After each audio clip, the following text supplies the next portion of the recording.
Bonjour, donc dans cette vidéo, je vais vous montrer tout simplement comment gérer votre calendrier, donc le voir, les voir, et évidemment aussi ajouter de nouveaux événements, qui soient publics ou privés.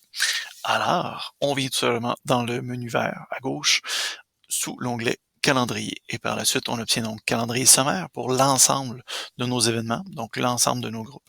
Calendrier de la classe, donc pour voir vraiment les événements qui ont été créés pour la classe, plus précisément.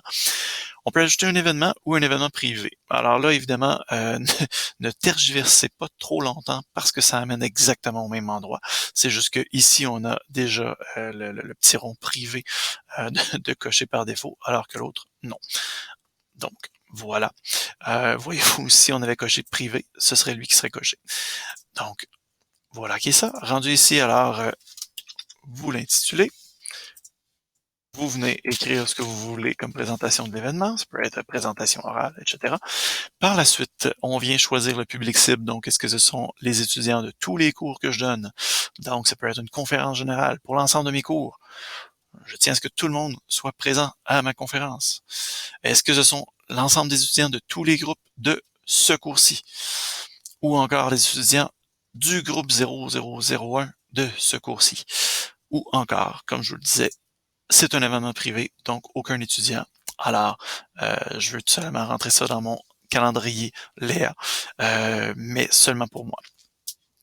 Voilà. Ensuite de ça, moment et durée de l'événement. Donc, je viens le créer.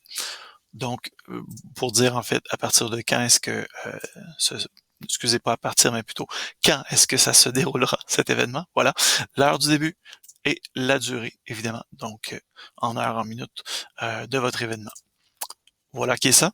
Donc, une fois le tout complété, vous pouvez venir sauvegarder et ce sera réglé. Évidemment, vous pourriez décider de dire non, ce sera pour l'instant aucun étudiant, donc un événement privé, entre guillemets, mais c'est parce que je ne sais pas encore quand est-ce que ce sera, mais au moins je vais avoir créé mes événements et il me restera seulement à venir prévoir les dates plus précises par la suite.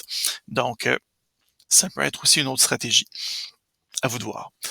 Bref, on sauvegarde à la fin et par la suite, l'événement est créé. Donc, on revient au sommaire et c'est réglé. N'hésitez pas si vous avez des questions. Bonne journée.